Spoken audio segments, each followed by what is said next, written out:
Oke, selamat pagi semuanya. Suara saya masuk ya. Selamat pagi, mahasiswa FTB Konsentrasi Pangan.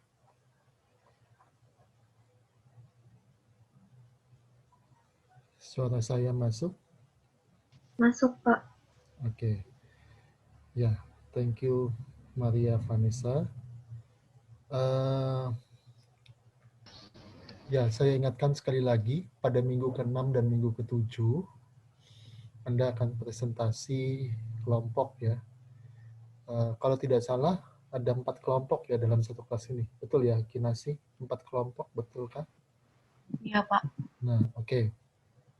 Jadi di minggu ke-6, kalian mempresentasikan tentang pendahuluan strategi penjualan dari anggrek, tapi diharapkan kalian sudah memperoleh penjualan dari anggreknya gitu ya, progres anggreknya ya, dan nanti hasil penjualannya itu dimasukkan tabel gitu ya, jadi berapa unit yang terjual, berapa omsetnya gitu ya, baik pada minggu ke-6 maupun minggu ke-13 gitu ya.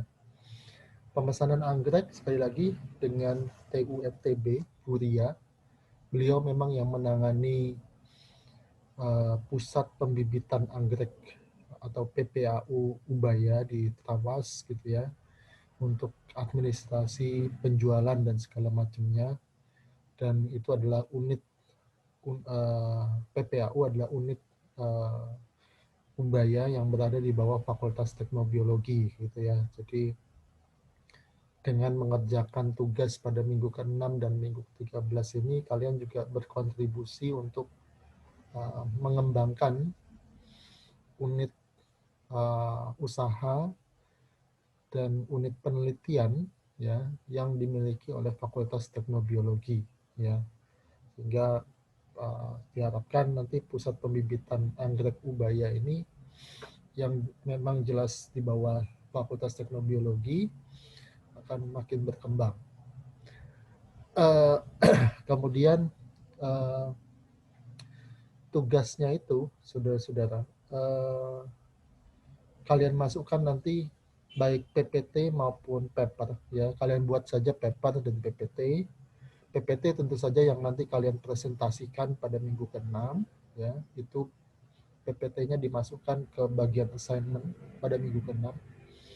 Assignment pada minggu ke-6 dan minggu ke-7 itu sudah saya buat gitu ya. Batas submitnya adalah pada hari yang bersangkutan gitu ya, sebelum jam 12. Jadi seperti kalau kuliah fisik, kalian presentasi, maka paper dan PowerPoint itu tentu harus sudah disubmit pada saat kalian maju presentasi gitu ya. Jadi saya batasi waktu submitnya adalah sampai pada hari kalian presentasi, yaitu untuk minggu ke-6 itu tanggal 18 dan minggu ke-7 itu tanggal 25 sebelum jam 12 siang gitu ya. Jadi ya ini sama lah seperti kuliah fisik gitu ya. Jadi kalau kalian submit tugas presentasi kan pada saat perkuliahan itu. Kalau kalian presentasi terus papernya tidak ada, tentu akan dianggap ada komponen tugas yang bolong yang tidak disubmit dan akan mempengaruhi nilai kalian secara keseluruhan, karena itu merupakan termasuk nilai proses ya. Misalnya saya melihat kedisiplinan kalian dan sebagainya. Ya. Itu minggu ke-6 ya. Dan apa yang membedakan minggu ke-6 dan minggu ke-7? Minggu ke-6 dan 13, pada dasarnya sama-sama kalian melakukan penjualan anggrek ya, tapi teori-teori yang dipakai pada minggu ke-6 itu lebih pada perencanaan penjualannya. Dan kemudian diharapkan pada minggu ke-6 itu sudah mulai ada hasil dari penjualan anggrek itu. Ya. Nah, sedangkan pada minggu ke-13 itu adalah praktek penjualannya. Jadi bagaimana kalian melakukan praktik penjualan, bagaimana kalian menangani misalnya customer handling, customer complaint, customer objection, ya, penanganan konsumen, komplain konsumen, penolakan, keberatan konsumen, gitu ya. Jadi dari sisi praktikalnya kalian analisis berdasarkan dasar teori. dasar teori itu bisa menggunakan teori yang saya ajarkan. Tapi kalau belum lengkap, bisa dilengkapi sendiri dengan hasil telaah kalian atas daftar pustaka atau buku atau sumber lain yang kredibel, dan itu nanti dimasukkan di dalam paper dan dimasukkan di dalam daftar pustakanya gitu ya. Nah, kira-kira seperti itu gitu ya. Ada pertanyaan dulu? Nah, kemudian untuk tugas minggu ke-7 itu seperti yang saya pernah briefing, tapi saya ulangi saja supaya lebih jelas. Silakan kalau ada pertanyaan langsung direspon saya gitu ya, langsung aja bicara gitu ya. Jadi saya tidak melihat chatting, silakan kalau ada pertanyaan langsung bicara. Minggu ke-7 itu kalian saya minta melakukan satu analisis industri gitu ya. Jadi dan itu berkelanjutan dengan tugas minggu ke-14. Jadi gambaran besarnya adalah pada minggu ke-7 itu kalian merencanakan industri yang hendak kalian masuki. Misalnya industri pangan apa gitu ya. Nah, di situ tentu kalau kalian masuk ke suatu medan gitu ya, satu wilayah, tentu kalian harus tahu karakteristiknya gimana, medan perangnya gimana. Nah, sekalian melakukan analisis industri di situ, ya baik secara eksternal maupun secara internal gitu ya. Nah, itu yang kalian lakukan pada minggu ke-6. Ya, jadi kalian tahu bagaimana bisnis atau industri yang hendak kalian masuki. Ya, industri itu adalah mengacu pada sekelompok perusahaan yang bergerak di bidang yang sama dan menggarap bidang yang sama. Nah, minggu ke-7 ini berkelanjutan dengan minggu ke-14. Jadi, kalau kalian misalnya pada minggu ke-7 sudah memilih industri A sebagai pilihan kalian untuk dianalisis, ya, pada minggu ke-14 itu kalian saya minta untuk membuat business plan, marketing plan dari industri itu. Jadi bahasa sederhananya kalian mau membuat usaha sendiri gitu ya tentang industri itu dan kalian merencanakan business plan, marketing plan, strateginya secara komprehensif. Dan itu harus inline antara minggu ke-14 dan minggu ke-7 gitu ya. Jadi antara yang kalian kerjakan pada minggu ke-7, misalnya industrinya adalah industri A gitu ya, maka business plan minggu ke-14 itu juga harus industri A. Jadi tidak boleh tiba-tiba berpindah. Ya. Dan kemudian nanti kalau ada prototype produk dan sebagainya, kalian bisa tunjukkan kepada saya pada saat presentasi. Ada pertanyaan dulu sampai di sini, teman-teman? Kinasi, ada yang kurang jelas? Atau yang lainnya? Saya mau tanya, Pak. Boleh. Untuk minggu ke-7 itu analisis industrinya itu perlu contoh perusahaan atau industrinya secara general aja, Pak? Contoh perusahaan boleh. Terutama mungkin diambil 1 atau 2 perusahaan, ya. Kalau bisa lebih dari 1 nggak apa-apa, 2 cukup gitu ya. Yaitu perusahaan yang menjadi market leader-nya. Iya, Pak.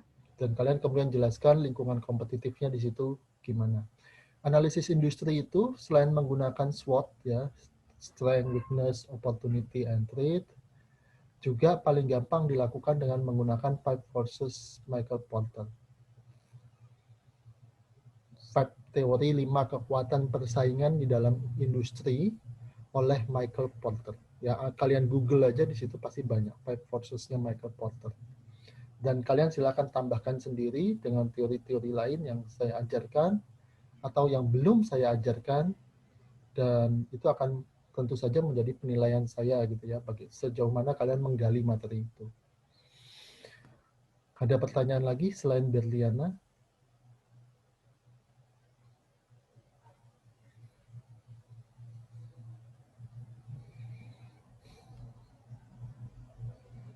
Oke. Ya, kalau nggak ada, silakan screen monitornya dihidupkan dulu. Saya akan ambil screenshot. Saya pikir sudah 7, hampir 7/4. saya ambil apa adanya yang hadir. Videonya diaktifkan.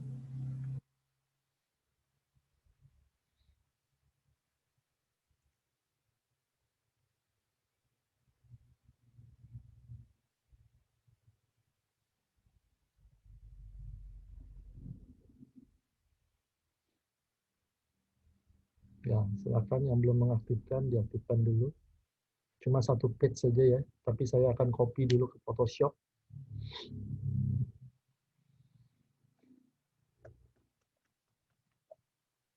Oke, bentar ya.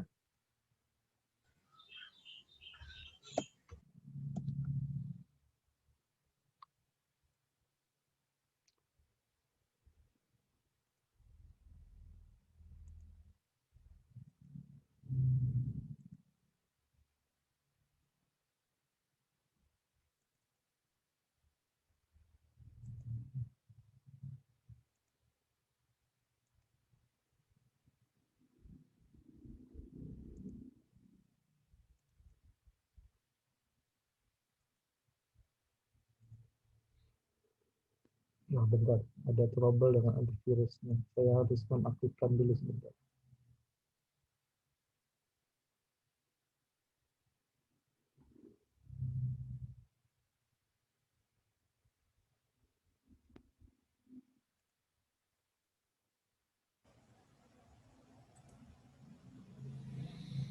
Ya, kadang antivirusnya ini berperilaku aneh ya.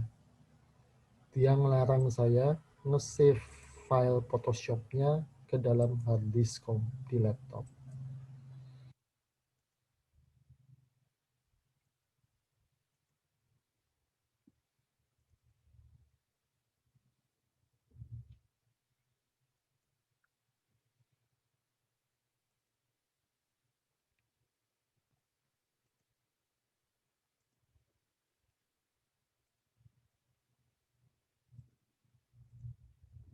Oke, ya udah, ini sudah masuk recording. Saya akan share screen.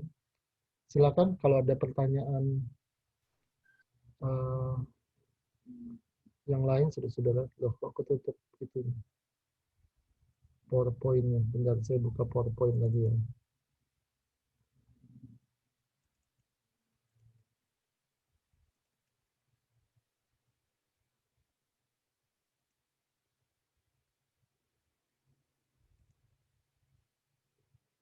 Ada pertanyaan dulu sampai di sini tentang tugas atau tentang apapun yang lain. Kemudian UTS-nya, dan sedemikian juga saya rencanakan untuk UAS gitu ya. Akan ada sebuah ujian take home yang kalian lakukan gitu ya. Jadi kalian membuat analisis singkat atau apa itu karangan ilmiah singkat tentang sesuatu topik tentang manajemen bisnis yang akan saya berikan kemudian gitu ya. Dan itu bersifat individu ya. Jadi untuk 26 mahasiswa.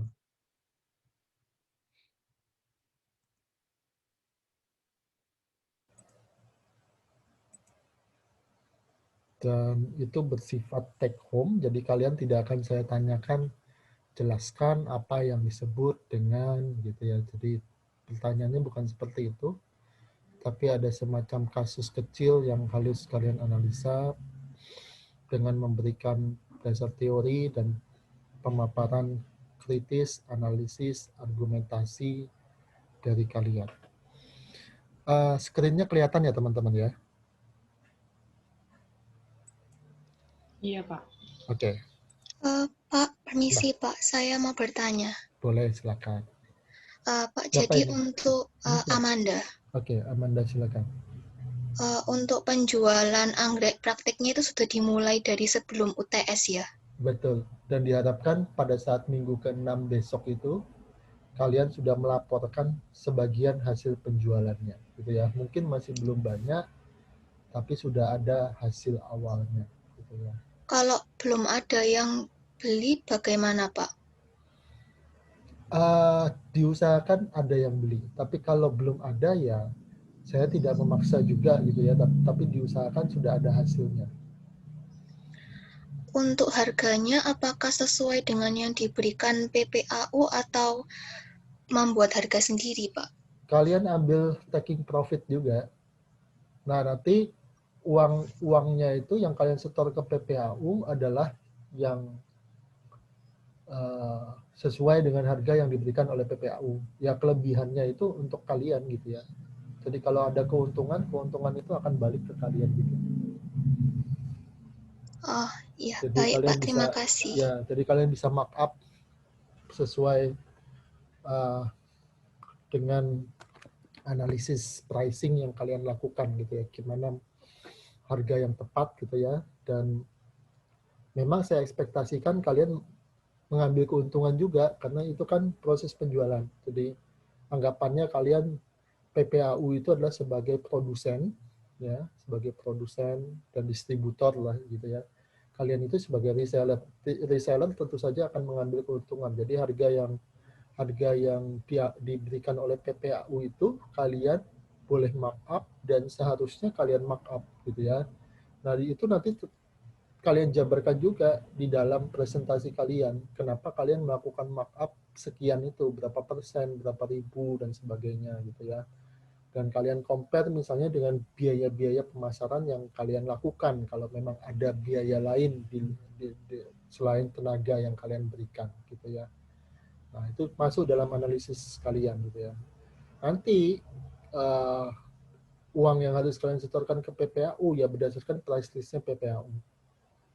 Tapi markup yang kalian lakukan untuk mendapat profit itu masuk kepada kelompok kalian sendiri gitu ya. Jadi kalau ada keuntungannya ya untuk kelompok, silakan dibagi atau dibelanjakan apa nanti kalau ada keuntungannya di akhir semester untuk kelompok gitu ya. Jadi tidak diambil seluruhnya oleh PPAU. Paham ya? Tapi harga yang diberikan PPAU itu ya harus kalian bayarkan gitu ya. Nah, misalnya PPAU bilang harga anggreknya 50.000, kemudian kalian jual 70.000. Nah, di situ kan ada selisih 20.000. Nah, 20.000 itu menjadi milik kelompok. Nah, tapi di situ kalian juga harus menganalisis kenapa kalian menetapkan markup-nya segitu misalnya. Ya, misalnya melihat pada kompetitor anggrek yang lain, kemudian juga melihat pada biaya pemasaran gitu ya. Nah, itu kalian harus bisa menjelaskan pada saat presentasi. Ada lagi selain Amanda?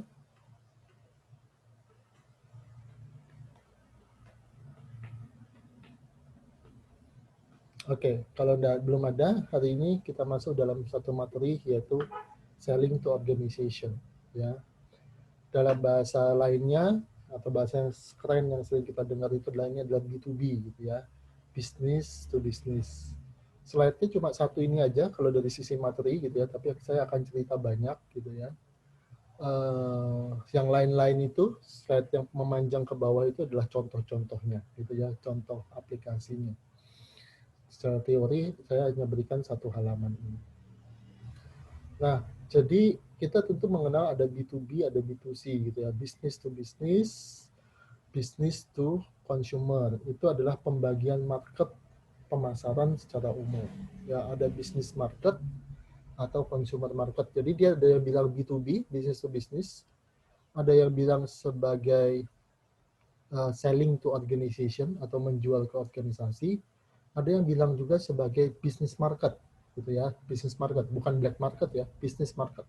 Semuanya itu pada dasarnya sama gitu ya, business to business, selling to organization atau business market itu sebenarnya merujuk pada istilah yang sama, yaitu kita menjual sebagai produsen, sebagai seller, sebagai penjual gitu ya, sebagai saluran distribusi, kita menjual produk itu bukan kepada konsumen pengguna akhir atau end customer, tapi kita menjual kepada institusi lain. Biasanya perusahaan kah, LSM kah, pemerintah kah gitu ya. Yang biasanya juga akan menggunakan kembali produk yang kita jual itu sebagai bahan baku atau alat produksi mereka untuk menghasilkan produk lain yang memiliki added value atau nilai tambah yang nanti akan pada akhirnya dijual kepada konsumen akhir atau end customer. Oh ya, sebelum saya lupa, untuk semua tugas, paper itu cuma disubmit oleh salah satu mahasiswa saja ya. Jadi kalau kalian misalnya berlima dalam satu kelompok, tidak perlu semua submit paper itu lima-limanya, cukup perwakilan. Jadi ketika nanti saya terima di dalam ULS itu hanya ada 4 paper gitu ya. Jadi nggak perlu double-double. Dan jangan lupa untuk menuliskan nomor urut absen, nama, dan NRP. Jadi 3 komponen itu wajib ya. Kalau kurang nanti akan pengaruh pada nilai Anda juga, karena berarti paper Anda ada yang tidak lengkap ya. Nomor urut absen, nama, dan NRP. Dan papernya tidak perlu di PDF-kan gitu ya, karena saya akan buat catatan-catatan kecil, ngetik-ngetik di Word yang kalian berikan. Jadi dalam bentuk Word aja, tidak perlu di PDF-kan. Oke, jelas ya? Nah, kita kembali ke topik kuliahnya. Ya, kalau ada pertanyaan, silakan saya langsung diinterupsi ya. Tidak perlu chatting, langsung aja ngomong ke saya. Nggak ada masalah. Nah, itu adalah B2B, gitu ya.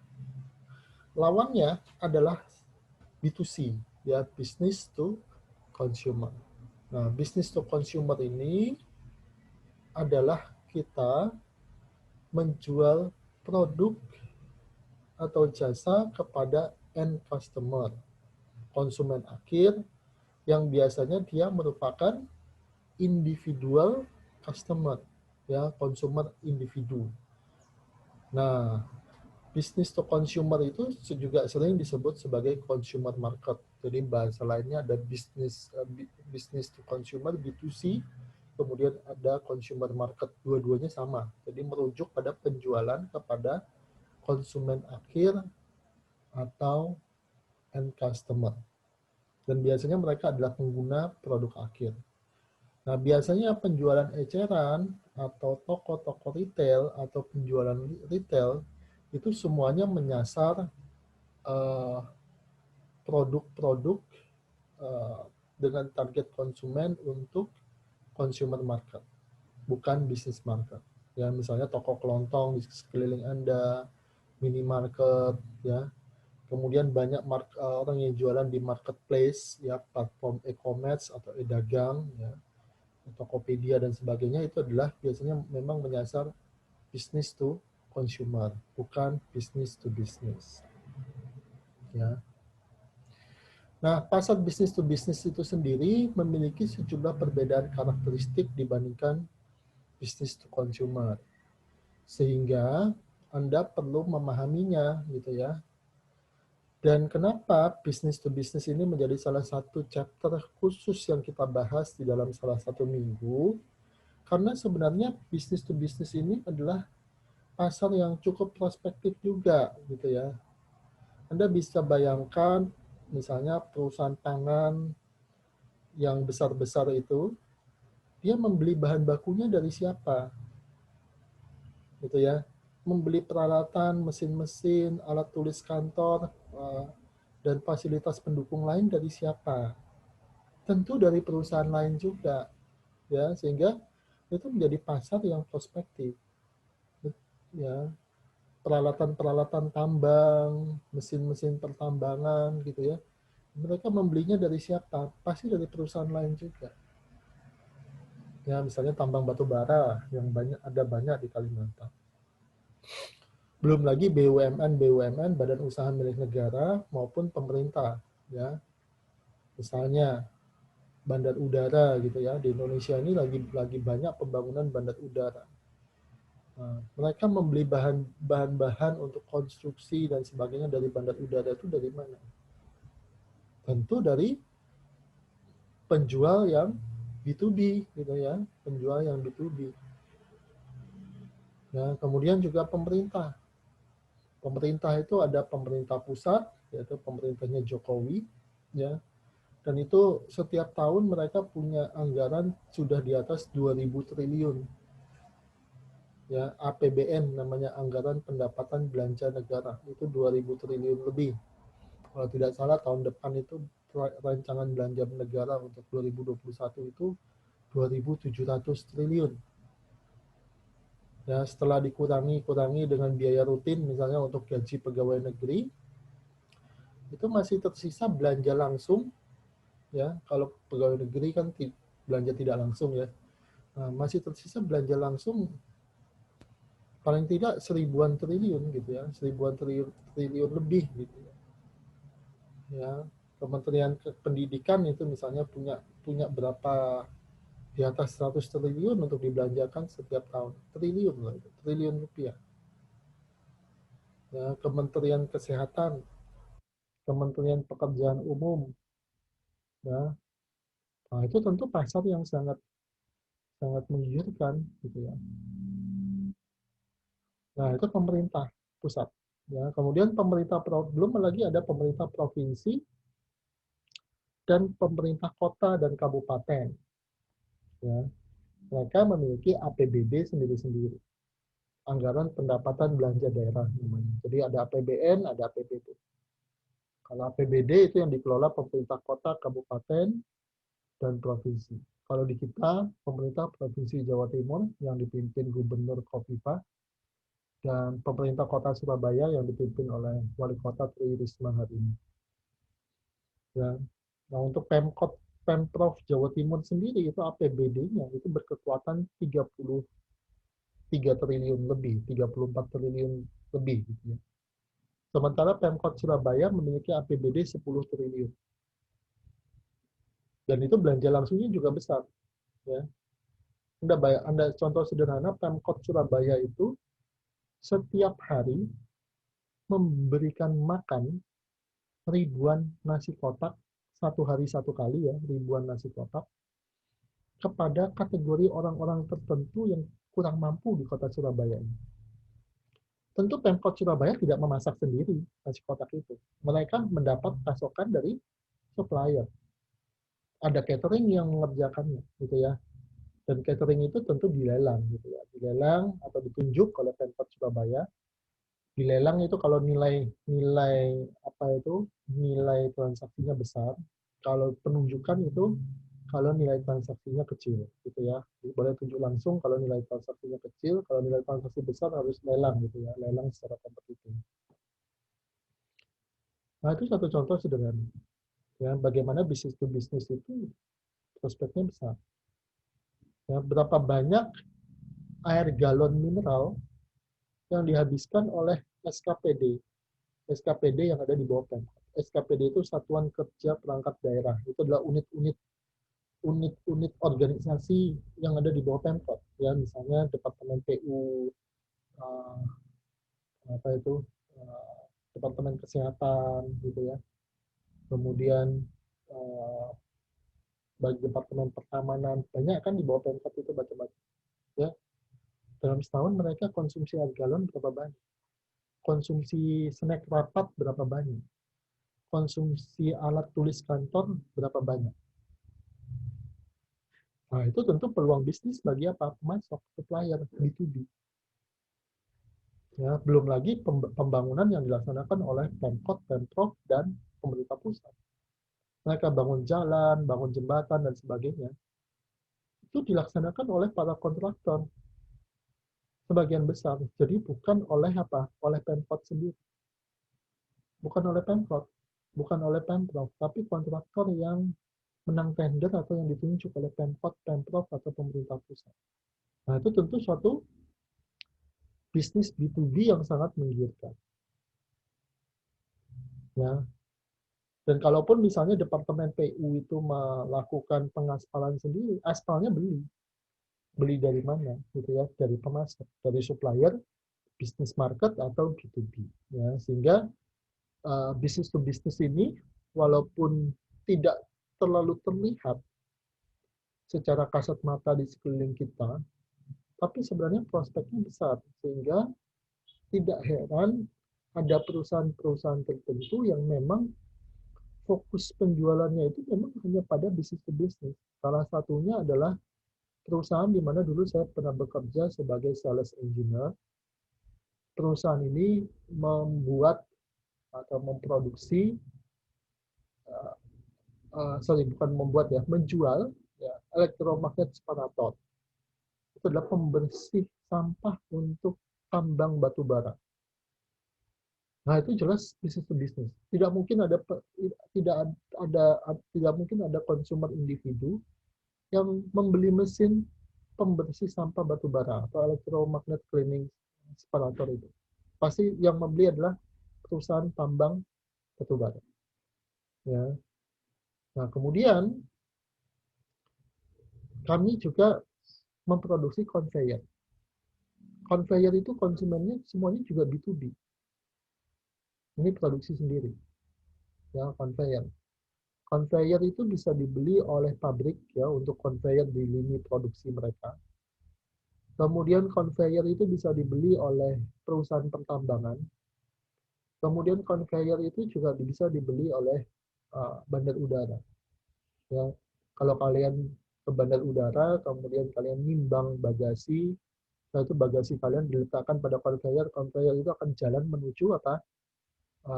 Perut pesawat gitu ya, untuk dimuat di dalam pesawat gitu. Nah itu conveyor.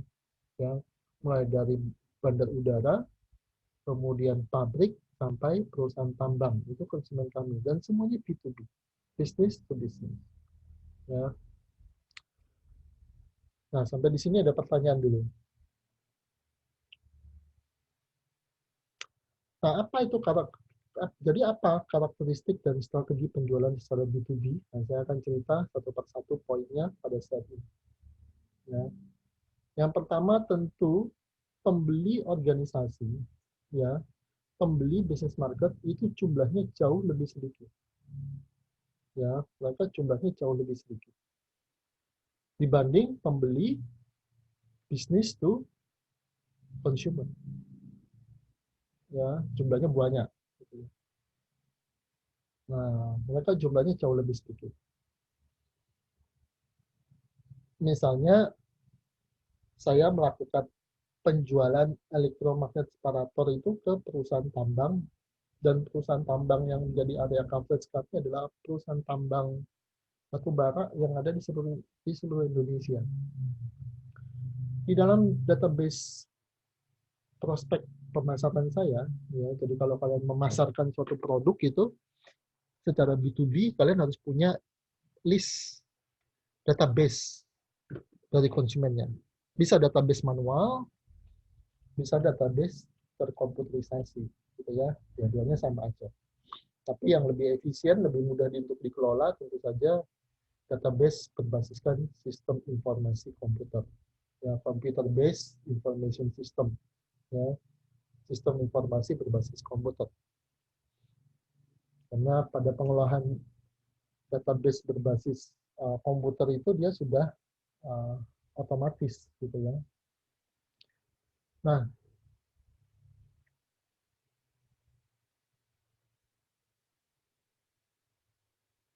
pembeli organisasi itu jauh lebih sedikit. Ya. Tambang batu bara yang ada di seluruh Indonesia ini mungkin ada ribuan, di atas 100. Tapi setelah saya filter, setelah saya seleksi berdasarkan konsumen yang memiliki kebutuhan untuk membeli produk kita, jadi ada needs-nya gitu ya, ada underlying needs-nya, ada dasar kebutuhannya untuk dia membeli produk kita. Dan kemudian ada ability to pay-nya, punya kemampuan untuk membayar, ya.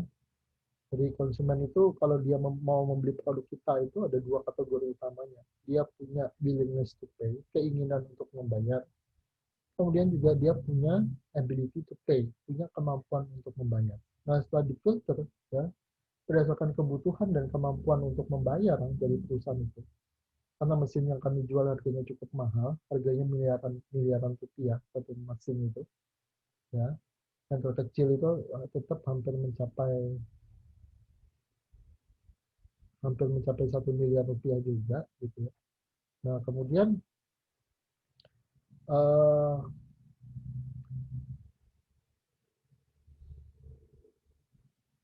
setelah saya seleksi ya di dalam prospek list dari calon konsumen di dalam database saya itu, ya, maka saya hanya menemukan sekitar 100 calon konsumen yang prospek.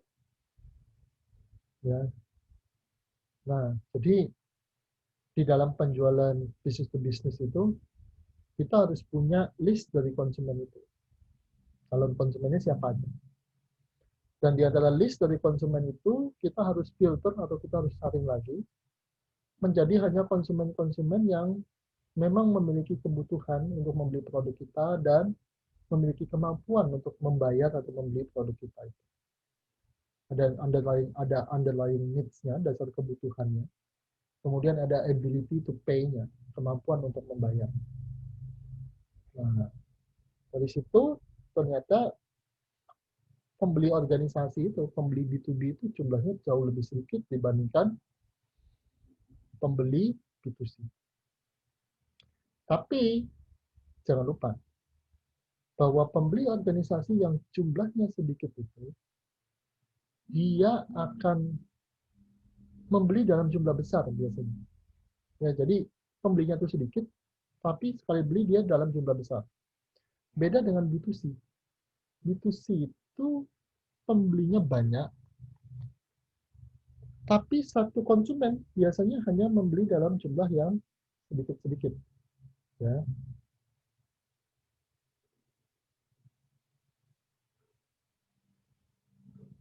Ya, jadi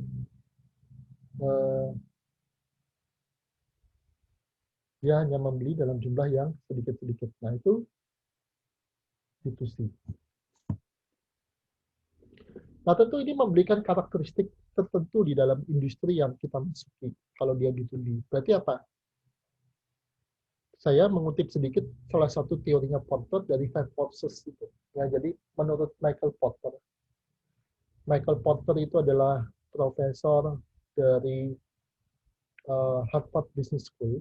Ya, dia profesor pada zaman pemerintahnya Ronald Reagan dan dia merupakan penasehat daya saing Amerika pada zaman pemerintah Ronald Reagan pada tahun 1980-an itu. Nah, Ronald Reagan itu dibantu oleh si Porter itu waktu itu untuk mengelola daya saing negara Amerika Serikat dari sisi bisnis. Bagaimana struktur industrinya dan sebagainya supaya kompetitif. Dan pada saat itu, pada era Perang Dingin ya, ada blok barat dipimpin oleh Amerika dan ada blok timur dipimpin oleh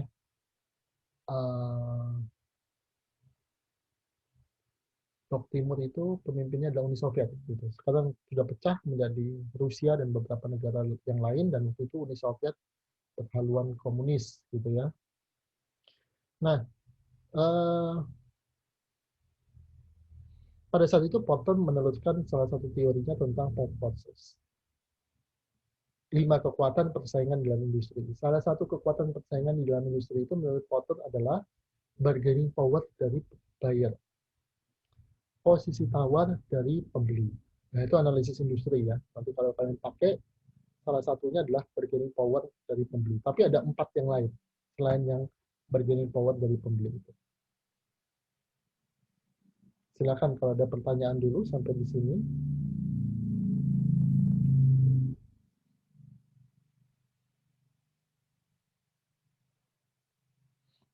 Silakan kalau ada pertanyaan yang lain juga sampai di sini. Oke, saya lanjutkan kayak gitu kalau belum ada responnya. Bargaining power dari pembeli. Bargaining power dari pembeli itu adalah posisi tawar dari pembeli. Jadi kalau posisi tawar dari pembeli itu tinggi, dia bisa menekan kita sama dengan bargaining power dari supplier atau pemasok. Kalau posisi tawar atau bargaining power dari pemasok itu tinggi, dia bisa menekan kita sebagai produsen atau penjual. Nah, di dalam B2B, bargaining power dari pembeli itu tinggi atau rendah? Dari cerita saya tadi. Silakan, siapa yang coba jawab? Tinggi, Pak. Tinggi. Ini siapa yang ngomong? Berliana, Pak. Berliana, oke, betul. Kenapa kamu bilang tinggi? Bisakah dijelaskan lebih lanjut? Karena sebagai institusi mereka secara modal ada, dan juga mereka mungkin kayak lebih butuh dengan barangnya. Oke. Ya, thank you Berliana. Ada lagi yang ingin menambahkan apa yang dikatakan oleh Berliana tadi? Betul ya, Berliana ya? Ya, ada lagi yang ingin menambahkan yang dikatakan oleh Berliana tadi? Jawabannya betul, tinggi gitu ya. Tapi ada penjelasan yang lebih lengkap mungkin? Atau ada yang punya pendapat lain? Jawabannya betul. Di dalam B2B, bargaining power dari pembeli itu tinggi. Posisi tawar pembeli tinggi. Nah, pertanyaannya kenapa bisa begitu? Ada yang bisa menjelaskan?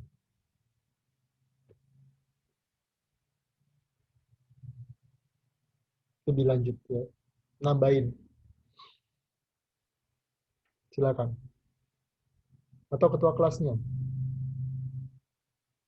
Mana? Kinasi? Kinasi masih ada? Ada, Pak. Oke. Ya, apa Kinasi kira-kira?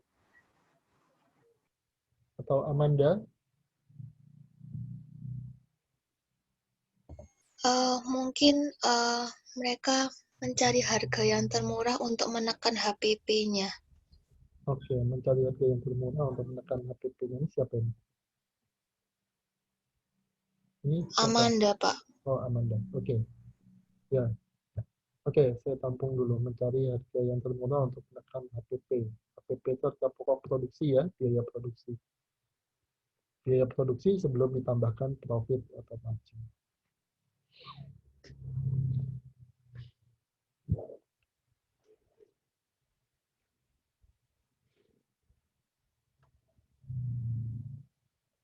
Yang lainnya, Kinasi, ada tambahan?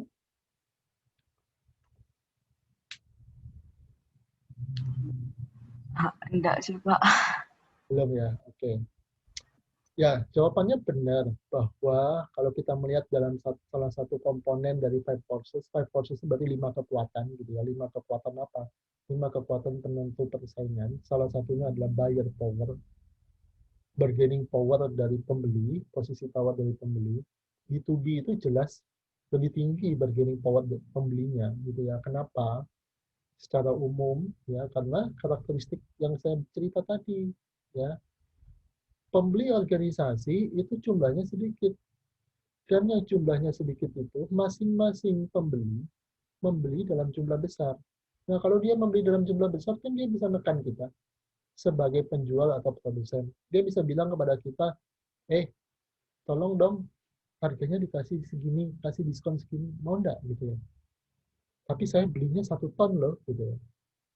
Kalau kamu enggak mau, saya cari yang lain gitu ya. Saya akan timang-timang gitu ya. Dan Anda tahu dalam proses pembelian B2B itu kalau jumlahnya besar, biasanya hampir selalu melalui proses tender. Kalau proses tender berarti terjadi competitiveness kan, terjadi persaingan di antara sesama calon pemasok atau calon supplier atau calon penjual. Yang akan diadu oleh apa itu bahasa saya ya dalam tanda kutip ya akan diadu oleh uh, calon pembelinya itu beauty contest gitu ya istilahnya itu beauty contest bagus-bagusan penawaran gitu ya istilahnya kalau di dalam tender itu ada beauty contest gitu ya bagus-bagusan penawaran antara apa para calon supplier itu nah otomatis kan bargaining power-nya jadi tinggi posisi tawar dari pembeli menjadi tinggi ya selain karena secara institusional secara perusahaan mereka punya karakteristik tentu yang berbeda dengan apa pembeli perorangan atau individu ya yang nanti kita bahas tadi. Sampai di sini ada pertanyaan dulu kah dari teman-teman?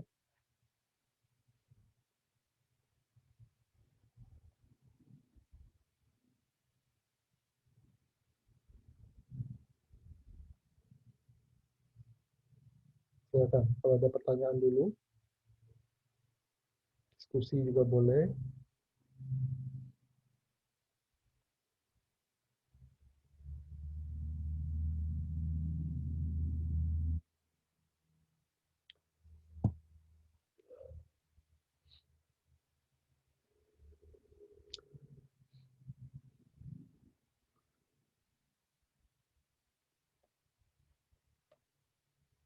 Kemudian satu poin lagi saya ingatkan tentang tugas atau mungkin nanti UTS ya. Saya tidak akan menoleransi kalau ada plagiarisme gitu ya. Jadi kalau ada copy paste, mengambil sumber tanpa menyebutkan sumbernya, apalagi dengan sengaja mengcopy paste pekerjaan teman yang lain, itu nilainya akan menjadi 0 gitu ya. Kerjakan dengan kemampuan kalian sendiri. Saya bukan dosen killer gitu ya. Kalau memang nilainya bagus dan saya lihat ada upaya, kalau saya lihat hasilnya lumayan dan saya lihat ada upaya untuk mengerjakannya dengan baik, ya saya tentu akan memberikan nilai yang sepatutnya juga.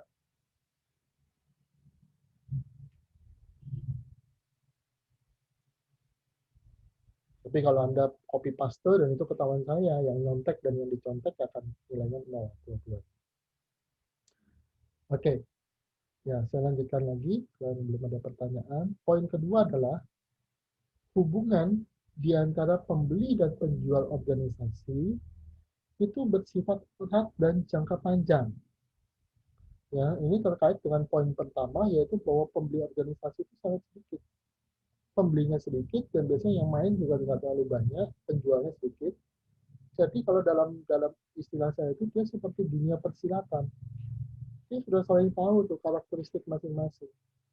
Penjualnya tahu karakteristik pembelinya, pembelinya tahu karakteristik penjualnya. Dan masing-masing yang bersaing itu juga sudah sebagai penjual maupun sebagai pembeli sudah tahu satu sama lain seperti apa. Jadi seperti dunia persilatan lah. Orang-orangnya itu-itu saja dan dia lama-lama saling mengenal. Sehingga kalau karakteristik penjualan Anda itu jelek ya, misalnya habis dapat penjualan terus after sales service atau layanan penjualnya jelek, ya tentu akan berakibat buruk pada bisnis Anda ke depan. Anda nggak bisa ngejual terus lari gitu ya, kemudian berharap dapat konsumen lagi yang di tempat lain. Nggak bisa seperti itu. Karena yang beli itu aja. Orang-orangnya itu gitu ya. Jadi seperti dunia persilatan kalau saya bilang. Ya. Nah, karena itu Anda perlu menjalin hubungan yang erat. Ya, menjalin hubungan yang dekat gitu ya. Walaupun tidak ada penjualan, belum ada proses penjualan, Anda berusaha untuk tetap melakukan komunikasi gitu ya, sehingga Anda dekat gitu ya, menjadi dekat. Anda kan punya teman ya, misalnya ada teman yang dekat, ada yang tidak seberapa kenal gitu. Nah, Anda bayangkan kalau Anda melakukan komunikasi dalam penjualan dan dalam B2B, saudara-saudara, komunikasi dalam penjualan itu sangat penting dan intens. Kalau secara konsep dia disebut sebagai personal selling. Jadi ada personal selling. Personal selling itu adalah proses melakukan penjualan secara individu antara sales atau penjual dengan calon konsumennya dengan melakukan komunikasi intensif yang seringkali bersifat komunikasi antar pribadi, interpersonal communication. Ya, jadi sehingga orang yang melakukan B2B sales itu harus memiliki kemampuan komunikasi antar pribadi atau interpersonal communication yang baik itu. Nah, itu. Ya. Nah, kalau hubungannya sudah dekat, ya tentu kalau ada apa-apa akan mudah, gitu ya. Akan mudah. Bahkan seringkali Anda dapat informasi-informasi yang sifatnya informal, gitu ya. Yang tidak ada di dokumen tender, tapi Anda dapat informasi dari misalnya engineer-nya atau bagian tekniknya gitu ya. Dulu kalau kami menjual elektromagnet separator itu kepada bagian tekniknya, bagian pertambangannya itu, ya kita dekat tidak hanya dengan bagian pembelian, tidak hanya dengan purchasing department-nya, tapi kita juga dekat dengan penggunanya, user-nya. Misalnya dengan manajer pabriknya, manajer tambangnya, juga dengan kepala engineer-nya, dengan kepala tekniknya gitu ya. Kita dekat dengan mereka. Ya, bahkan ada satu kesempatan kemudian kita dimintai tolong gitu ya, misalnya ini dia kan lokasi tambang itu kan di tempat yang terpencil ya, Kalimantan sana gitu ya, atau di Sumatera sana, dia dimintain tolong belikan saya spare part mobil ini gitu. Nah, kemudian kita punya staff, kita minta, oke, carikan nih lampu dop mobil atau apanya gitu ya, punya Pak ini, orangnya udah, beliaunya sudah tidak ada sekarang, sudah tiada gitu ya. Tapi waktu itu kita cukup dekat dan dia sempat minta tolong, ya kita carikan. Di mana itu, di Kedung Doro itu. Ya, Kedung Doro kan banyak spare part mobil. Kita carikan, kemudian kita kirim. Ya, kemudian orangnya tanya, ini berapa biayanya? Spare partnya dengan ongkos kirimnya, saya mau bayar. Gitu. Nah, kita lihat bahwa nilainya nggak seberapa, ya kita bilang nggak usah deh gitu. Nah, itu sebagai sarana kita menjalin hubungan baik. Ya, memberikan mungkin hadiah-hadiah, tapi bukan hadiah-hadiah kecil kepada mereka gitu ya, sebagai hubungan baik. Tapi bukan suap ya, beda. Bukan sogokan, bukan suap gitu ya, karena nilainya tidak seberapa dan saat ini sedang tidak ada tender yang berlangsung. Nah, tapi dari sana hubungan kita menjadi bagus. Ya, kalau ada apa-apa dengan proses tendernya gitu, atau bahkan sebelum proses tender dibuka kita udah tahu. Kita sudah disounding duluan, nanti siap-siap bakal ada tender loh ini, pengadaan barang ini. Yang kita butuhin kira-kira kayak begini gitu. Nah, kita udah dapat info lebih dulu dan itu membuat kita punya awareness, punya bayangan lebih baik dalam apa mengeksekusi proses penjualan. Ya, dan long term penjualannya itu dalam jangka panjang gitu ya, jangka panjang. Ya, bahkan selepas proses penjualannya itu sudah berakhir. Selepas sudah diadakan istilahnya itu commissioning. Jadi kalau dalam B2B itu kalau kita menjual perangkat mesin atau perangkat teknis itu ada namanya commissioning. Commissioning itu dilakukan sebelum serah terima. Jadi sebelum serah terima itu ada commissioning.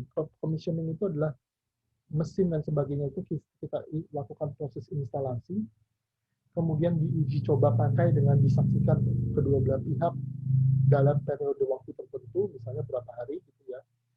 Jalan, tidak ada masalah, baru kemudian produk atau mesin itu diserah terimakan. Itu namanya commissioning.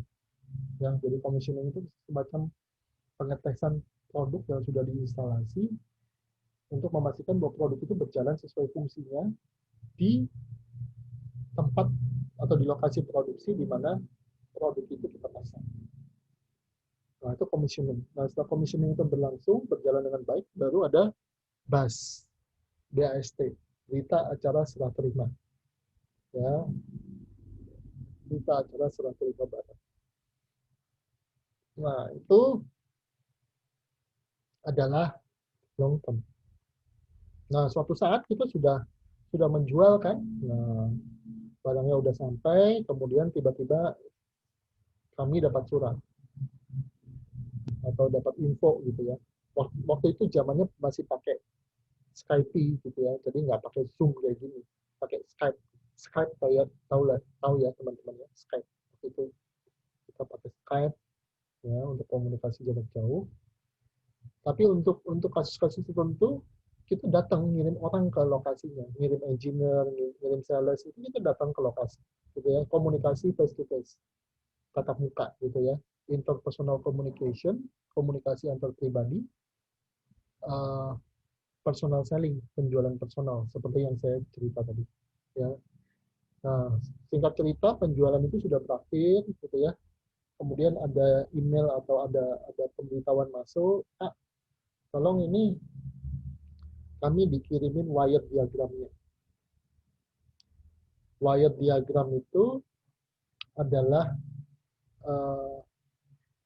diagram untuk kabel-kabel dari mesin itu, gitu. Arahnya kemana, koneksinya kemana-mana. Gitu. Nah, Oke, kami mintakan ke prinsipal. Prinsipal itu jadi produsen. Waktu itu prinsipal kami adalah Australia. Jadi kalau kami menjual elektromagnet separator dari Australia. Kami mintakan ke Australia, dan kemudian setelah itu dikirim sama Australia, kami kirim ke mereka dalam bentuk email.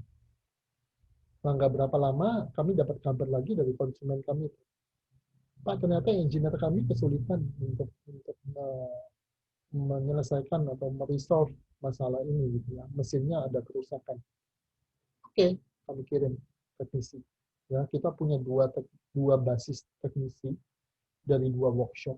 Ada workshop di Surabaya, ada workshop di Tangerang. Tangerang itu daerah perbatasan Jakarta, pinggirannya Jakarta, gitu ya.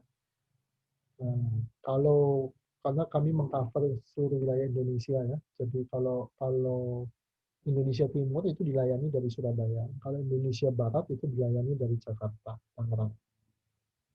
Nah, kita kirim ke sana, ya, dan itu kita tanggung tiket pesawatnya.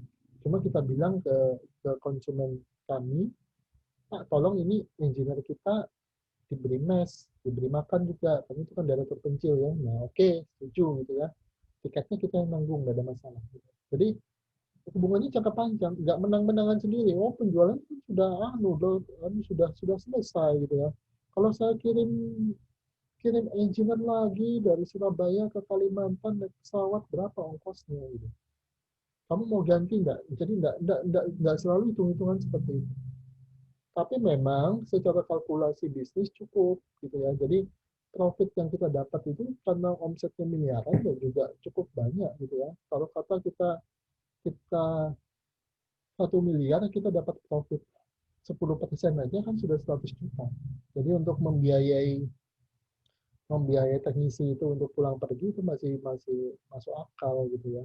Kan tiket pesawat cuma berapa juta aja gitu ya.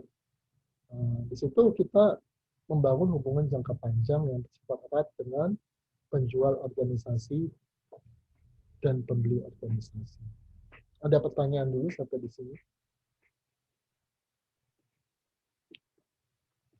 Oke, poin berikutnya adalah pembeli organisasi itu lebih rasional. Lebih rasional itu berarti dia lebih memperhitungkan pada spesifikasi dan aspek-aspek rasional yang lain, kebutuhan perusahaan dan sebagainya untuk dia membeli suatu produk, barang, atau jasa. Beda dengan pembeli individual. Kalau pembeli individual itu bisa distimulus secara emosional. Makanya di dalam individual selling, B2C, itu ada konsep yang namanya impulse buying, impulse bahasa Inggrisnya itu impulse buying bacaannya, impulse buying. Ada yang tahu impulse buying nggak, teman-teman? Apa itu impulse buying? Hah? Pernah dengarkah kata-kata impulse buying atau belum pernah?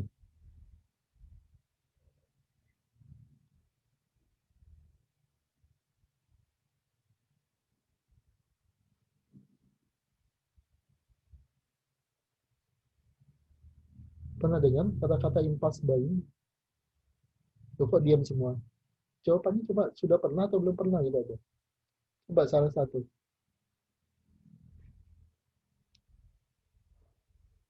Halo? Ini saya masih tersambung kan?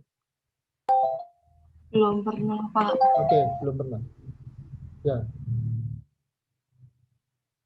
Nah, impulse buying itu adalah pembelian yang impulsif. Maksudnya pembelian impulsif itu apa? Pembelian yang tidak direncanakan. Jadi misalnya kalau Anda sebagai individual customer, sebagai B2C customer, mau beli barang belanja bulanan ke supermarket.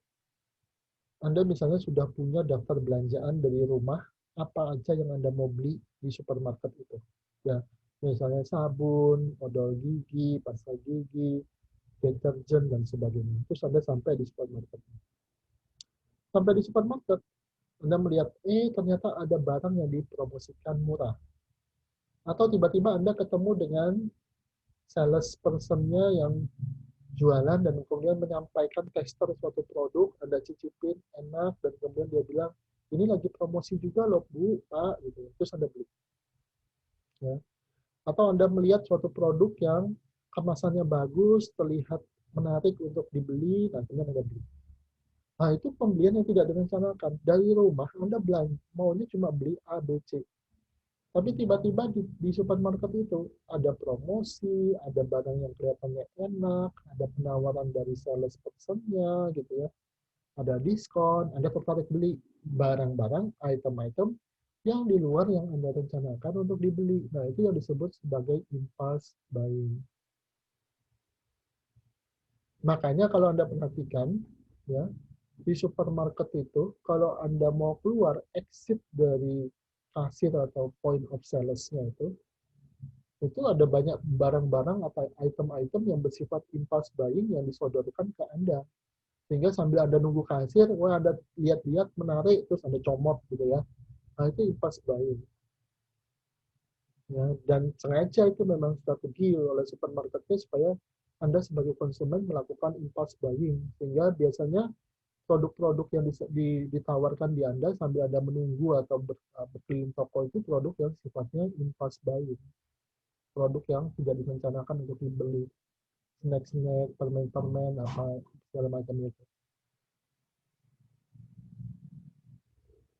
Atau juga kaitan yang sifatnya emosional lain gitu ya. Misalnya dia beli karena dia kasihan. Sering kan Anda lihat di media sosial atau di mana ini ya, ayo bapak ibu dibeli jualannya gitu ya. Ini bapaknya sudah tua, sebatang kara dan sebagainya gitu. Anda nggak punya kebutuhan untuk membeli produk itu, tapi Anda membelinya karena misalnya rasa kemanusiaan, karena kasihan, aspek emosional gitu ya. Nah, itu B2C. Kalau B2B, dia lebih rasional. Ya, perusahaan itu biasanya hanya akan membeli produk kalau dia ada kebutuhan terhadap produk itu. Dan produk itu ada spesifikasinya tertentu. Ya, jadi dia lebih rasional. Memang ada aspek emosionalnya. Misalnya kalau dia lebih dekat dengan Anda, tadi seperti saya bilang tadi, mungkin dia punya kecenderungan atau kepercayaan untuk membeli produk Anda. Kemudian kalau sebelumnya dia sudah pernah menggunakan produk dengan merek tertentu, ya biasanya itu akan menjadi hambatan masuk atau barrier to entry bagi produk lain yang mau masuk ke sana juga. Akan menjadi hambatan masuk atau barrier to entry. Ya. Nah, maka itu dia apa itu rasional biasanya. Ya. Tapi ada aspek yang agak ke emosionalnya. Ya, misalnya seperti misalnya kecenderungan negara itu juga bisa. Ya. Dia mungkin akan cenderung membeli produk yang satu negara dengan dia, itu bisa. Dia mungkin akan cenderung membeli produk yang direkomendasikan oleh konsultannya. Perusahaan itu kan punya konsultan manajemen misalnya. Nah, rekomendasi konsultan manajemennya itu yang dipakai, gitu ya. Kemudian dia cenderung membeli produk yang dia sudah punya pengalaman membeli produk itu dan produk itu sudah proven, teruji, bekerja, berfungsi dengan baik di dalam perusahaan mereka.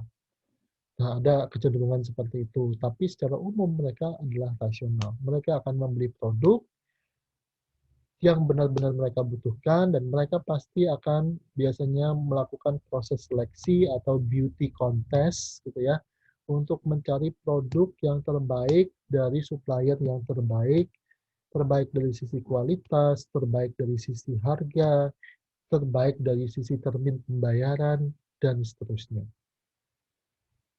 Nah, itu rasional ya. Nah, berikutnya adalah pembeli organisasi itu spesifik ya. Jadi dia akan membeli itu berdasarkan spesifikasi tertentu. Contoh paling kelihatan tuh mesin-mesin. Ya, pasti dia akan membeli itu dengan spek tertentu. Produk pangan pun saya pikir demikian ya. Misalnya gini, pabrik rokok membeli tembakau dari petani. Pasti tembakau yang dibeli itu punya spek tertentu. Kelembapannya, kadar airnya, dan seterusnya. Saya tidak paham ya. Produk pangan, terus terang saya tidak paham. Tapi pasti ada seperti ini. Perusahaan pangan membeli tepung terigu misalnya, atau bahan untuk kuenya itu. Pasti ada spesifikasi tertentu yang mereka butuhkan. Betul ya? Kalian pasti lebih ahli dari saya. Kalau mau produksi produk pangan itu pasti bahan bakunya harus ada kriteria tertentu. Betul ya? Kelembapan atau apa tuh? Coba kalian mungkin bisa share ke saya. Apa spesifikasi tertentu misalnya untuk memproduksi produk pangan sehingga produk pangannya itu bisa berkualitas. Silakan. Ini keahlian kalian kan? Kalau tentang produk pangan. Halo, silakan. Salah satu mahasiswa coba cerita.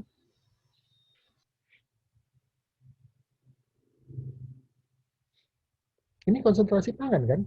Biologi atau pangan ini? Pangan dong. Dari warna biasanya, Pak. Gimana? Warna, rasa, tekstur seperti itu yang umum. Oke, warna, rasa, tekstur gitu ya. Jadi berarti ada persyaratan spesifikasi bahan-bahan, bahan baku atau produk penunjang produksi yang Anda beli gitu ya. Kalau Anda sebagai produsen pangan kan tetap ada spesifikasinya, betul ya? Iya. Nah, itu sama. Nah, kalau ini adalah contohnya mesin misalnya. Nah, ini Anda bisa lihat di sini, saya kasih lihat. Nah, ini elektromagnet separatornya. Anda lihat dari sisi penempatannya juga, penempatan aja udah berbeda ini ya. Ada yang ditempatkan over pulley. Over pulley itu maksudnya, ini spesifikasi kan, bicara tentang spesifikasi. Over pulley itu maksudnya ini, pada saat batu baranya itu jatuh ke tempat pembuangan gitu ya, meluncur turun itu over pulley. Ya, over pulley. Dan biasanya ini tempat yang paling disenangi karena dibutuhkan medan magnet yang lebih kecil untuk menarik sampah besinya itu. Sampah dalam pengertian sampah batu bara itu sampah besi. Jadi dia nggak boleh ada besi-besi, nggak boleh ada logam, paku dan sebagainya. Karena nanti kalau batu baranya itu ada paku dan sebagainya, itu nggak bersih batu baranya, harga jualnya lebih rendah, dan kalau dipakai untuk aplikasi tertentu, misalnya seperti pembangkit listrik, itu bisa merusak pembangkit listriknya, bagian pembakarannya, karena ada besinya yang ikut dibakar gitu ya. Nah itu. Ya. Kemudian ada yang stationary gitu ya, ada yang self cleaning. Self cleaning ini dia bisa membersihkan sendiri sampah batu baranya gitu ya. Jadi tidak numpuk di satu bagian gitu ya. Nah itu spesifikasi. Nah ini spesifikasi ya. Ini bicara tentang objek sampah yang bisa kita singkirkan dari batu baranya itu. Ya misalnya ini apakah sampahnya itu eh, bentuknya batang, bentuknya tabung, bentuknya plat, bentuknya bola gitu ya, bentuknya nuts, sampahnya apa. Dan itu beda loh saudara-saudara. Bola itu lebih membutuhkan daya tarik magnet. Harus lebih kuat daya tarik magnetnya. Karena dia seperti tidak punya kutub gitu ya. Sedangkan batang itu punya kutub yang jelas kan, sehingga daya tarik magnetnya nggak terlalu besar yang dibutuhkan untuk menarik sampah besi itu gitu ya. Dan kemudian dia bisa ngitung secara spesifik pada kedalaman berapa sampah besi itu beserta bentuknya itu akan bisa di-clean, akan bisa diangkat, akan bisa dibersihkan sampai sedetail ini. Itu kan bicara soal spesifikasi ya. Nah, ini spesifikasi. Ya. Nah, ini kemudian ada tipe-tipe di sini gitu ya. Kemudian ada ketinggian dari apa ini atau suspension head-nya gitu ya, ketinggian dari elektromagnet separatornya. Nah, ini ada spesifikasi-spesifikasi di sini. Nah, ini gambarnya. Dan ini tipenya macam-macam. Ya, tipe dari elektromagnet separatornya. Nah, ini ada spesifikasi juga. Dan ini beberapa di antaranya merupakan variasi. Artinya apa? Kita bisa beli secara opsional. Bisa dibeli, bisa enggak. Sama kalau Anda beli mobil. Beli mobil itu standar pada awalnya gitu ya. Tapi Anda bisa beli variasinya kan, ganti ban, ganti variasi yang lain. Nah, ini juga bisa. Contoh sederhana misalnya kabin atau kubikelnya itu Anda bisa pilih baja stainless steel atau besi biasa. Tentu baja stainless steel lebih mahal. Tapi baja stainless steel lebih tahan karat, lebih tahan korosi. Gitu ya. Nah, sehingga nanti dia lebih mudah kalau untuk ditempatkan di medan produksi yang misalnya tidak ramah terhadap mesinnya itu. Ya, misalnya tingkat korosinya atau karat atau kadar garamnya tinggi, gitu ya. Nah, itu spesifikasi, ya. Silakan kalau ada pertanyaan dulu.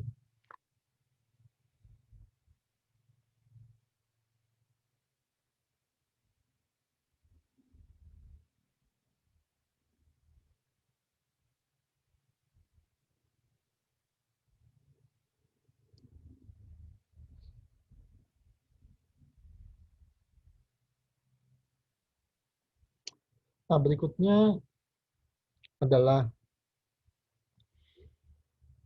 reciprocal buying mungkin penting di dalam pembelian organisasi atau B2B atau business market tadi. Reciprocal buying itu maksudnya pembelian saling gitu ya. Jadi tukar menukar saling membeli. Ya, misalnya saya punya produk A, saya jual ke kamu, tapi kamu punya produk B, saya beli produk B kamu.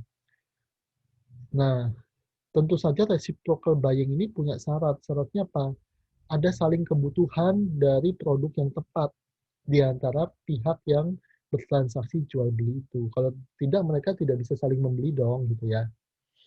Dan itu tidak selalu gitu ya, tidak selalu terjadi reciprocal buying. Kalau saya dulu dalam penjualan B2B itu memang terus terang tidak ada reciprocal buying-nya. Ya kita hanya sebagai penjual, kita tidak membeli kembali produk dari konsumen kami gitu ya, kita nggak beli lagi. Tapi ada beberapa praktek terjadi reciprocal buying, saling membeli.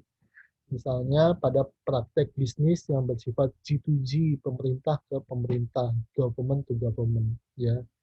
Misalnya contoh sederhana, dulu kita pernah menjual pesawat terbang buatan IPTN ke Thailand. Nah, oleh Thailand pesawat itu dibeli. Tapi selain dibayar dengan uang tunai, kita juga mendapatkan pembayaran berupa beras dari Thailand. Nah, itu kan reciprocal, ya. Kita jual pesawat, tapi sebagian dibayar dengan menggunakan beras. Kita kita jual pesawatnya, tapi sekaligus beli berasnya mereka, gitu. Selain uang yang kita dapatkan, itu reciprocal. Ya, dalam proyek-proyek bantuan pemerintah, bantuan asing itu ada konsep mirip-mirip dengan reciprocal juga. Misalnya kalau kita mendapatkan bantuan luar negeri dari negara A, kadang-kala teknisi atau konsultannya harus berasal dari negara A itu. Atau bahkan mesin-mesinnya atau tenaga kerjanya harus didatangkan dari negara A itu. Itu kesepakatannya. Kadang-kala seperti itu. Dan kita tidak bisa menyalahkan. Karena kalau tidak sepakat, ya tidak bisa deal. Kalau sepakat, ya berarti pemerintah kita atau perusahaan kita harus setuju dengan hal itu gitu ya. Misalnya konsultannya dari mereka, tenaga kerjanya sebagian dari mereka, mesin-mesinnya sebagian dari mereka. Itu reciprocal buying. Ya. Ada pertanyaan dulu sampai di sini. Dan itu yang kemudian jadi permasalahan kan. Sempat ditanyakan. Kok ada proyek dari luar negeri dan itu termasuk bantuan luar negeri, kok tenaga kerjanya dari negara itu ya gitu ya. Kemudian muncul sentimen-sentimen primordialisme. Padahal sebagian mungkin karena ada kerjasama seperti itu, ada ketentuan seperti itu. Kalau kamu terima bantuan saya bangun proyek di tempat kamu gitu ya. Ya tenaga kerja saya sebagian ikut masuk di bidang ini. Tentu ada ketentuannya di dalam perjanjian. Nah kita nggak bisa mengubah itu kalau ada ketentuannya. Tapi kalau nggak ada ya kita bisa pertanyakan sebagai rakyat gitu ya. Kenapa misalnya di saat pengangguran di dalam negeri tinggi, kok malah tenaga kerja asing yang dipakai gitu. Kalau memang tidak ada ketentuan itu. Tapi kalau memang proyek itu sesuatu kesepakatan bilateral antar dua negara dan di dalamnya termaktub pasal untuk menggunakan tenaga kerja asing itu gitu ya kita nggak bisa berbuat banyak memang karena itu kesepakatan. Kalau nggak sepakat ya sudah sejak awal ya udah ditolak aja. Kalau sepakat ya berarti kita harus patuhin apapun konsekuensinya gitu ya. Kesepakatan bisnis kan harus diikuti. Ya, silakan kalau ada pertanyaan dulu. Nah, kemudian juga pembelian atau penjualan organisasi itu lebih berisiko ya, maksudnya lebih berisiko. Ya, risikonya lebih tinggi gitu ya. Kenapa? Karena proses penjualan itu panjang dan di dalam proses penjualan itu kita sudah mengeluarkan biaya pemasaran atau biaya penjualan yang mungkin sudah lumayan juga. Dan belum tentu kita mendapatkan penjualan dalam proses penjualan yang panjang itu. Yang bisa hampir 1 tahun dulu saya dalam proses tender itu. Kalau ada penundaan itu bisa 1 tahun. Ya dulu pernah terjadi karena struktur organisasi perusahaan tempat saya akan menjual itu berubah gitu ya. tendernya itu diganti. Dan tiba-tiba karena struktur organisasi perusahaan itu berubah, handling atau penanganan dari tendernya itu berganti dari kantor cabang, dari anak perusahaan ke induk perusahaan, ke holding company, ke kantor pusat. Akibatnya kita diminta untuk menawarkan kembali apa itu produk itu. Jadi diminta bikin penawaran ulang. Nah, kita kan harus bikin penawaran ulang, kemudian harus ngitung lagi karena sudah selisih sekian bulan, harganya mungkin sudah berubah, kursnya sudah, nilai tukar uangnya sudah berubah, kita harus hitung lagi. Dan karena pihak yang berkaitan itu berbeda lagi, kita harus lakukan personal selling ulang, kenalan lagi, berkunjung lagi ke kantor pusat mereka, gitu ya. Dan itu membutuhkan biaya. Contoh sederhana, kalau Anda mengirim sales keluar kota, tentu butuh tiket pesawat misalnya. Dan kalau dia nginep di hotel, butuh nginep di hotel. Biaya makannya pasti ada tanggung. Itu kan cost untuk proses penjualan. Nah, tentu itu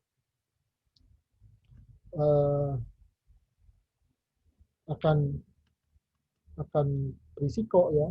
Jadi kalau pada akhirnya tendernya udah lama, udah berbulan-bulan, bahkan sampai 1 tahun, kita sudah kirim sales, sudah keluar biaya tiket pesawat, ternyata kita nggak menang dalam tender itu, nggak dapat proyeknya. Nah, jadi dia lebih berisiko. Sampai di sini ada pertanyaan, silakan. Kurang 2 poin lagi. Kalau ada pertanyaan, silakan.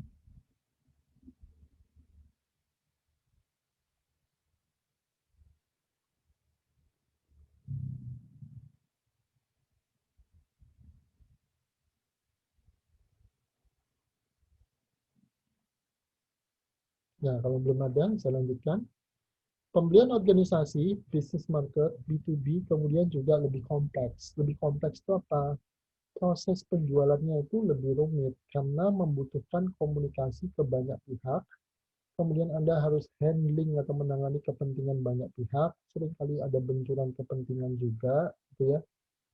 Dan masing-masing dari mereka dalam menentukan proses penjualan itu punya kepentingan sendiri-sendiri.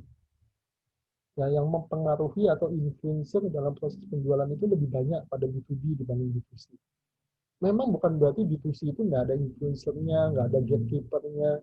Gatekeeper itu semacam orang yang harus Anda lalui sebelum Anda bisa sampai pada pengambil keputusan atau decision maker dalam penjualan itu gatekeeper.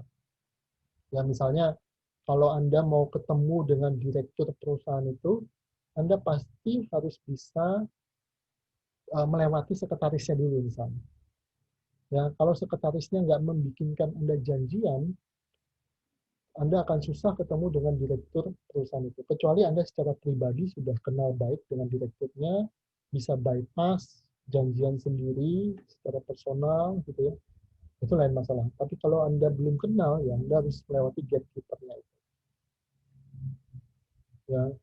Nah, itu di B2C ada, tapi enggak sekompleks di B2B. Ya. Enggak sekompleks di B2B. Ya, di B2C misalnya kalau Anda mau membeli suatu barang, misalnya ada orang tuanya yang memberikan saran, ada pacarnya, ada suaminya, ada istrinya, ada anaknya, yang ikut memberikan apa itu rekomendasi atau arah kemana mana barang yang akan dibeli, gitu ya. Tapi tidak sekompleks B2B, tidak sekompleks business market. Business market ini lebih kompleks. Satu contoh ya, saya mau jual conveyor ke bandar udara. Ya. Pihak yang harus dideketin mengambil keputusan di dalam penjualan conveyor itu banyak. Ya, misalnya Bandar Udara Juanda, itu ada otoritas Bandar Udara Juanda. Kemudian Bandar Udara Juanda itu tadi ada kepala Bandar Udara Juanda. Ya. Kemudian Bandar Udara Juanda itu berada di bawah AP1 atau AP2. Jadi bandar udara komersial di Indonesia itu kalau tidak di bawah Angkasa Pura 1, di bawah Angkasa Pura 2. Nah, kemana? Nah, itu ada otoritasnya. Misalnya Angkasa Pura yang di Cengkareng gitu. Nah, itu kita harus deketin juga. Harus komunikasi juga. Kemudian misalnya bandara itu dibangun dengan konsultan dari Jepang. Nah, konsultannya harus kita deketin juga. Ya. Kemudian di situ kita mungkin hanya salah satu supplier Kita kan cuma supply apa itu conveyor kan. Berarti kita tidak membangun keseluruhan bandara itu. Nah, keseluruhan bandara itu dibangun oleh kontraktor pemegang tendernya. Dan kita harus masuk mendekati ke kontraktornya juga. Nah, jadi ada kontraktor, ada konsultan, kemudian ada otoritas bandara lokal, kemudian ada otoritas bandara di pusat, AP1 atau AP2 itu. Ini satu contoh aja. Dan kemudian ada usernya gitu ya, ada bagian tekniknya, ada manajer tekniknya yang akan menggunakan produk Anda nanti. Dan masing-masing itu punya share of voice, punya peran di dalam melakukan proses pembelian, gitu ya, sehingga Anda harus berkomunikasi dengan mereka semua. Dan ada tarik-menarik kepentingan dan seterusnya sehingga dia lebih kompleks. Nah, itu yang dimaksud. Silakan kalau ada pertanyaan dulu sebelum kita masuk bagian yang terakhir.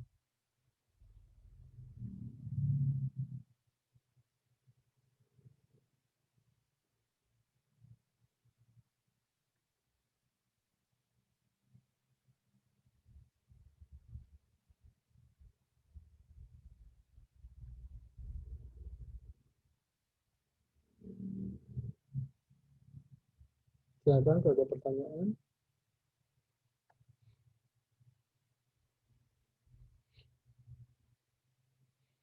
Oke, kalau tidak ada, saya lanjutkan lagi. Negosiasi itu penting di dalam pembelian organisasi.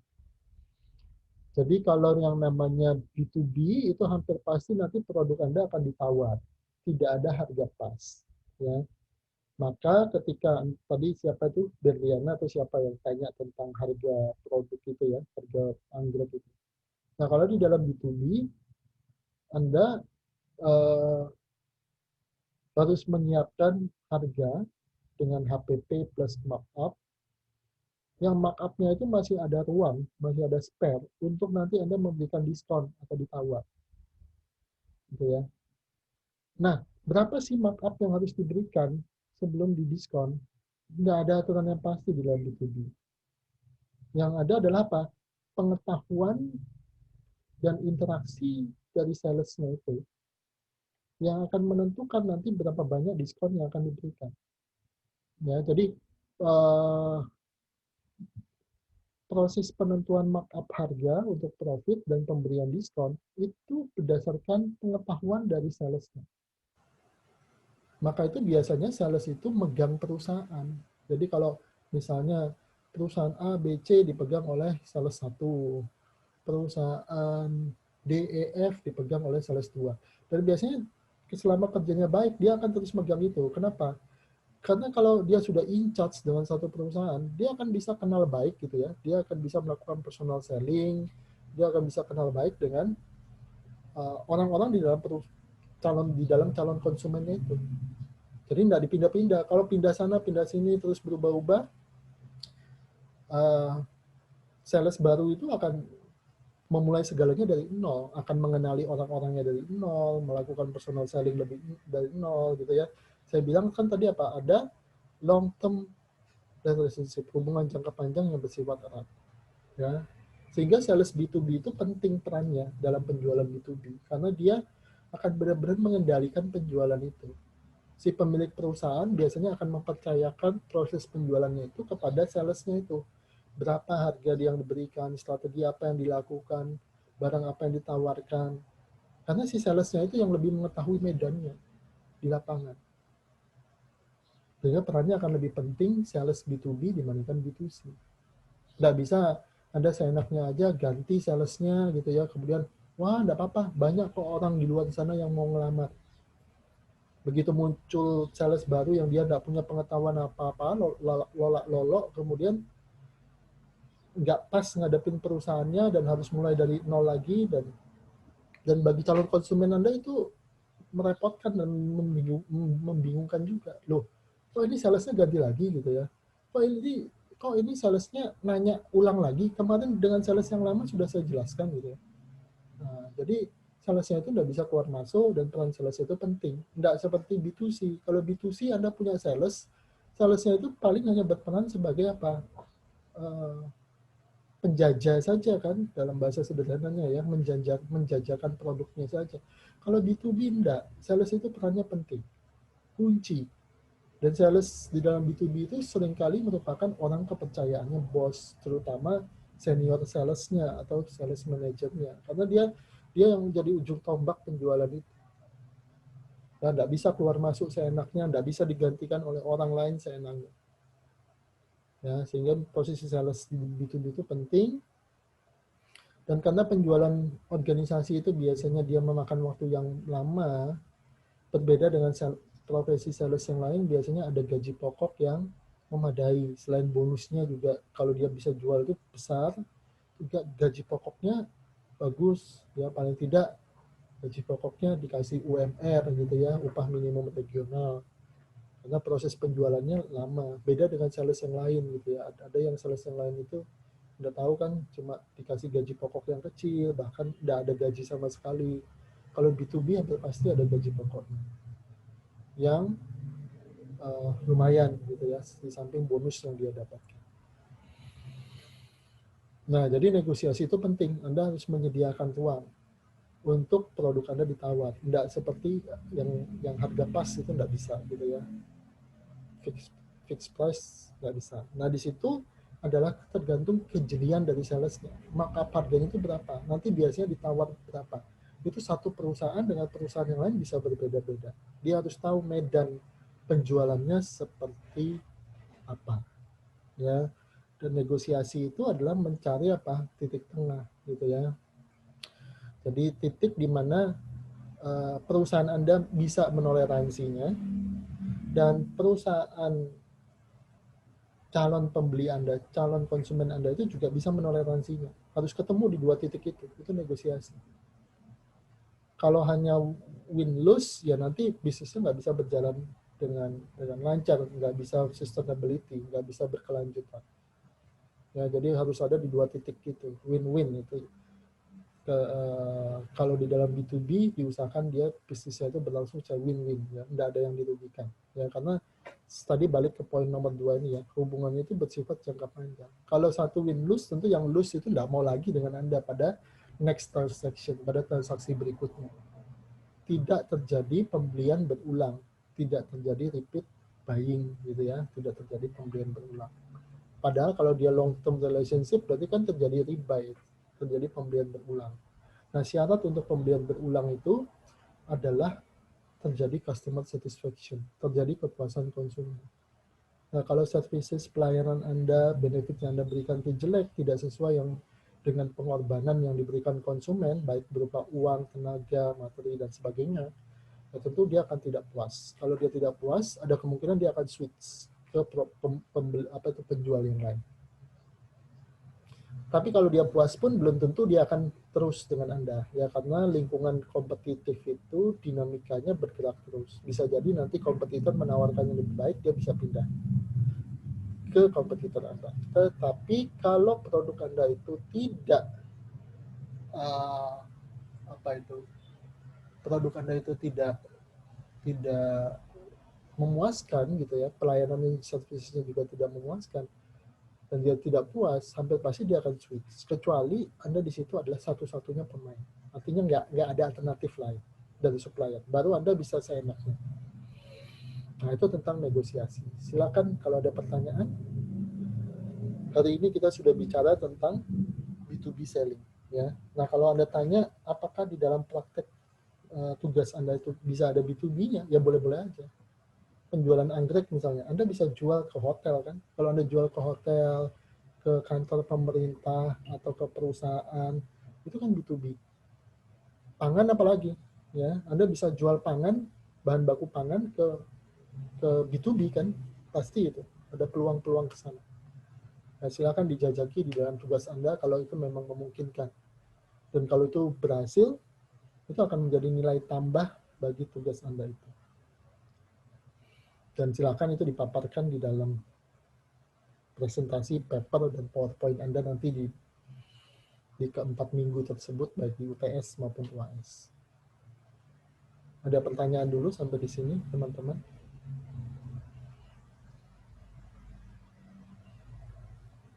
UTS-nya nanti take home aja ya. Jadi take home individual saya berikan di situ, nanti ada batas tanggalnya. Anda lihat di ULS itu kan kalau tugas diberikan ada batas tanggalnya, kalian bisa lihat kan batas tanggalnya sampai tanggal berapa, jam berapa, kelihatan di mahasiswa kan? Ya betul ya. Kelihatan, Pak. Oke, nah itu di situ. Yang pasti kalau take home saya tidak akan nanyakan teori secara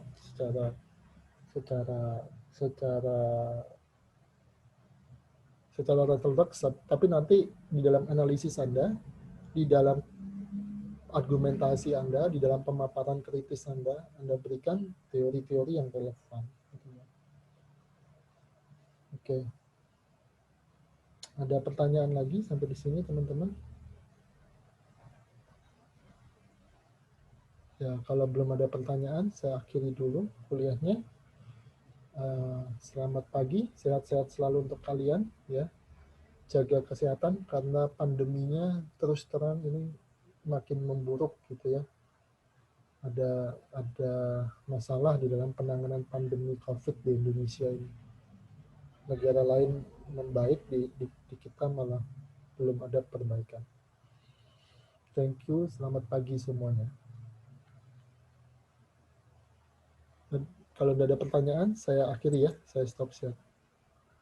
Terima kasih, Pak. Oke. Terima kasih, Pak. Terima kasih, Pak. Ya, thank you semuanya.